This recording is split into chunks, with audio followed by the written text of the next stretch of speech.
Welcome to யாவரும் கேளீர். நான் உங்க பத்ரி பேசுறேன். ஸோ இன்னைக்கு வந்து மே 8. இதுக்கப்புறமாக ஜூன் 5க்கு வந்து நாட்கள் கம்மியாக தான் இருக்கு. ஒரு மாசத்துக்கு கீழே இந்த கவுண்ட் டவுன் சொல்லுவோமே, படம் ரிலீஸுக்கு அந்த கவுண்ட் டவுன் ஆரம்பிச்சிருச்சு. ஸோ இதுக்கப்புறம் கமல் சாரை பொறுத்தவரைய அவர் வந்து எல்லா மீடியாக்களையும் சந்திப்பார். தமிழ் மட்டும் இல்லாமல் தெலுங்கு, கேரளா, கர்நாடகா, ஆந்திரா, இந்த மாதிரி எல்லா ஹிந்தி எல்லா ரீஜனுக்கும் அவர் எப்பொழுதுமே இன்டர்வியூ கொடுப்பாரு, ப்ரொமோஷனுக்கு இன்டர்வியூ கொடுப்பாரு. அதை தவிர அவர் இன்னொன்று என்ன பண்ணுவார் அப்படின்னா, எல்லா ஏரியாவுக்கும் போவார். அதுக்கான நாட்கள் இருக்கா அப்படின்னு பார்த்தோம்னா, இப்போ வந்து மே 16 ஆடியோ லான்ச்சு, மே 16 ஆடியோ லான்ச்சு, மே 23 ஆஸ்திரேலியா போறாங்க. ஸோ அப்படி இருக்கும் பொழுது நாட்கள் கம்மி, எப்படி அவர் பண்ண போறாரு அப்படின்னு நான் யோசிச்சுட்டு இருந்தேன். கமல் சார் இவங்க ஏதாவது பிளான் வச்சிருப்பாங்கன்னா, ராஜ்கமலை பொறுத்தவரைய அவங்க எல்லாத்துக்கும் ஒரு பிளான் வச்சிருப்பாங்க. எப்படி என்ன பண்றாங்கன்னா, தெலுங்கு மீடியா இருக்காங்கல்ல, தெலுங்கு மீடியால உள்ள மொத்த ஆட்களையும் என்ன பண்ணிட்டாங்கன்னா இங்க வர வைக்கிறாங்க. இன்னைக்கு சென்னைக்கு வர்றாங்க. தெலுங்குல இருக்கக்கூடிய முக்கியமான டிவி சேனல், யூடியூப் சேனலு, என்னென்னலாம் இருக்கோ எல்லாரும் இன்னைக்கு வந்து சென்னைக்கு வராங்க. எல்லாருக்கும் இன்னைக்கும் நாளைக்கும் நம்ம உலகநாயகன் கமலஹாசன் பேட்டி கொடுக்க போறாரு தக் லைஃப் தொடர்பாக. ஸோ அவங்கெல்லாம் கிளம்புறப்ப ஏர்போர்ட்லேருந்து ஒரு ஃபோட்டோ பார்த்தேன். நமக்கு அவங்க இருந்ததே 1 2 3 4 5 6 7 8 9 10 வெவ்வேறு விதமான ஆட்கள், தொலைக்காட்சி, யூடியூப் சேனல், அந்த மாதிரி இதில் வந்து 10 வெவ்வேறு ஆட்கள் இருந்தாங்க. ஸோ அவங்க மொத்தமாக இறங்குறாங்கிறப்ப அது எத்தனை பேருக்கு அவர் பேட்டி கொடுப்பாருன்னு தெரியல. 2 நாளில் இதை ஒரு மெட்டிகுலஸாக வச்சிருக்காரு. ஸோ இந்த மாதிரி அடுத்தாப்புல கேரளாலேருந்து வர வைப்பாங்கன்னு நினைக்கிறேன். அவங்களுக்கு 1 நாளோ 2 நாளோ பேட்டி கொடுப்பாரு. ஸோ இந்த மாதிரி இது வந்து சூப்பர். ஒரே இடத்துல அவர் இருந்துக்கிட்டு எல்லாருக்கும் பேட்டி கொடுத்துடலாம். ஆனால் அவங்களுக்கு போக வர செலவு, அவங்களுக்கான ஃப்ளைட்டு, அவங்களுக்கான அக்காமடேஷன் எல்லாமே நம்ம தான் பார்த்தாகணும். ஸோ அது பிரச்சனை இல்லை. ஏன்னா கமல் சார் வந்து ஒவ்வொரு ஊராக போய் பண்ணுறது ஒரு டைப்பு. இந்த மாதிரி பேட்டி கொடுத்துட்டு ப்ரொமோஷனுக்கு மட்டும் போய் அந்த ப்ரொமோஷன் ஈவெண்ட்டை மட்டும் அட்டன் பண்ணிட்டு வர்றது, அது ஒரு மெத்தடு. ஸோ இந்த மெத்தட் நல்லா இருக்கு. இந்த டிவி சேனல்ஸுக்கெல்லாம் பேட்டி கொடுக்கறதுங்கிறது இது எக்ஸ்ட்ரா தானே. ப்ரொமோஷனல் ஈவெண்ட்டை தவிர அங்கே இருக்கக்கூடிய யூடியூப் சேனல்ஸு, அங்கே இருக்கக்கூடிய டிவி சேனல்ஸு, அங்கே இருக்கக்கூடிய பிரிண்ட் மீடியாலாம் இருக்குல்ல, பத்திரிகை, டெய்லி நியூஸ் பேப்பர், ஸோ அவங்க எல்லாருக்குமே அவர் கவர் பண்ணுறாரு. இது வந்து தெலுங்குக்கு மட்டும், ஆந்திரா தெலுங்கானால உள்ள தெலுங்கு பத்திரிகையாளர்களுக்கு மட்டும் இப்போ இதை பண்ணுறாரு. அடுத்தடுத்து மற்றவங்களுக்கும் பண்ணுவார்னு நினைக்கிறேன். இது ஒரு சூப்பர் முடிவு கமல் சார் பண்ணது.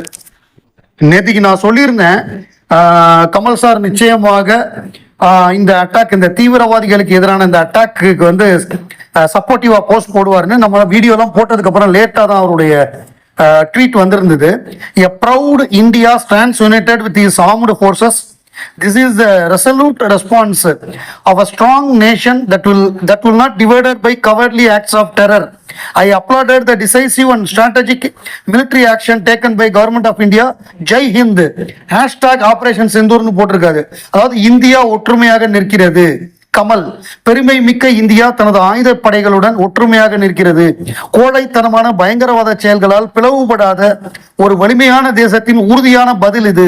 இந்திய அரசு எடுத்த தீர்க்கமான ராணுவ நடவடிக்கைக்கு பாராட்டுக்கள். மக்கள் நீதி மய்யம் தலைவர் கமல்ஹாசன் அப்படின்னு அந்த பதிவு டிரான்ஸ்லேட் பண்ணி ரொம்ப அழகா போட்டிருக்காங்க.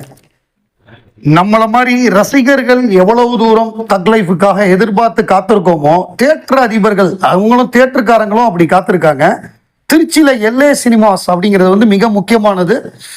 திருச்சி மட்டும் இல்லாமல் இவங்க நிறைய ஊர்ல எல்ஏ தியேட்டர்ஸ் இருக்கு. அதாவது மேரிஸ்னு இருந்தது, 5 தியேட்டர் ஒரே காம்ப்ளெக்ஸ்ல இருந்த அந்த காலகட்டத்திலேயே 80s வந்து 5 தியேட்டர்.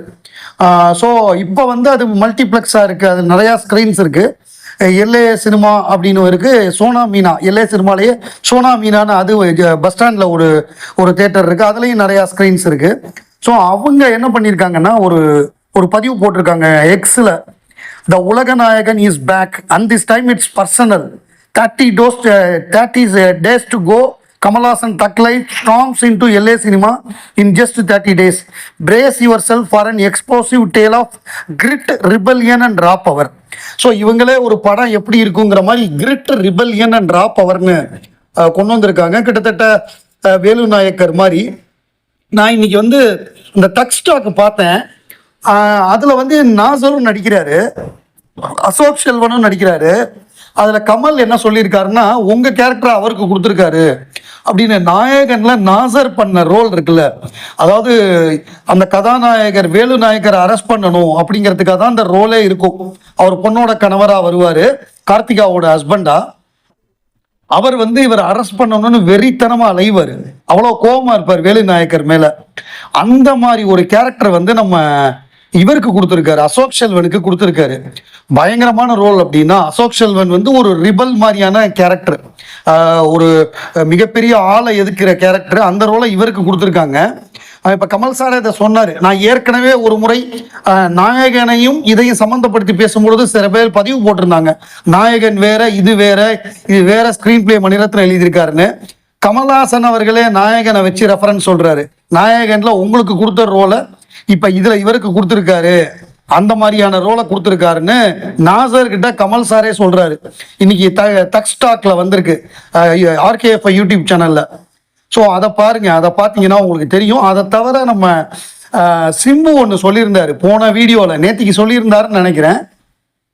கமல் சாரை பொறுத்த நேத்திக்கே முந்தா நாளாக சொல்லியிருந்தாரு. கமல் சாரை பொறுத்தவரை ஒரு 8 கேரக்டர் ஒரு சீன்ல இருக்காங்க அப்படின்னா 8 பேர் மாதிரியும் நடிச்சு காமிக்கிறாராம். இந்த கேரக்டர் என்ன பண்ணணும், இந்த கேரக்டர் என்ன பண்ணணும், இந்த கேரக்டர் என்ன பண்ணணும்னு 8 பேர் மாதிரியும் ஒரே நேரத்தில் அவர் நடிச்சு காமிச்சதை பார்த்து மிரண்டுட்டேன் அப்படின்னு அவர் சொன்னாரு, சிம்பு சொன்னாரு. அப்புறம் கமல் சாரோட கண்ணை பார்த்தா டயலாக் மறந்து போயிடும், அதனால அவர் நீ கண்ணை மட்டும் பார்க்காத அப்படின்னு அசோக் செல்வனுக்கு அவர் டிப்ஸ் கொடுத்துருக்காரு. 2வது அசோக் செல்வன் என்னுடைய வாத்தியார், என்னுடைய மென்டர், என்னுடைய குருநாதர். அவரோட நடிச்சது வந்து எனக்கு மிகப்பெரிய ஒரு ட்ரீம் கம் ட்ரூ அப்படின்ட்டாரு. ஸோ இது வந்து அந்த மாதிரியான ஃபேன் பாய்ஸை பார்த்த மாதிரி தான் இருந்தது. கமல் ஃபேன் பாய்ஸ் எல்லாம் ஒன்றா ஒரு இடத்துல இது பண்ண மாதிரி தான் இருந்தது. அசோக் செல்வனை பொறுத்தவரை அவர் பல பேட்டிகளில் ஏற்கனவே அவர் குறிப்பிட்டிருக்காரு.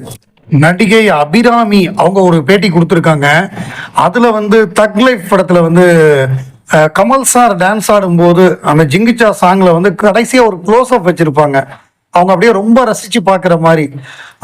ஸோ அதை வந்து ஃபேன்ஸ் என்ன சொன்னாங்கன்னா, விருமாண்டி அன்னலட்சுமி 2 பேரும் கல்யாணமாகி அவங்களுக்கு 2 குழந்தைங்கள்லாம் பிறந்து அவங்க டான்ஸ் ஆடும்பொழுது அவங்க பார்க்குற மாதிரியான ஒரு லுக்காக இருக்குங்கிற மாதிரி சொன்னாங்க. அதுக்கு கேட்டதுக்கு அவங்க என்ன சொன்னாங்கன்னா, எனக்கு அந்த காட்சியில் நான் நடிக்கவே இல்லை, அவங்க டான்ஸ் ஆடும்போது என் ஃபேஸில் என்ன ரியாக்ஷன் வந்ததோ அதுதான் அப்படின்னு சொல்லி ரொம்ப அழகாக சொல்லியிருந்தாங்க. ஒரு ஃபேன் கேர்ள் மூமெண்ட்டாக தான் அது இருந்தது.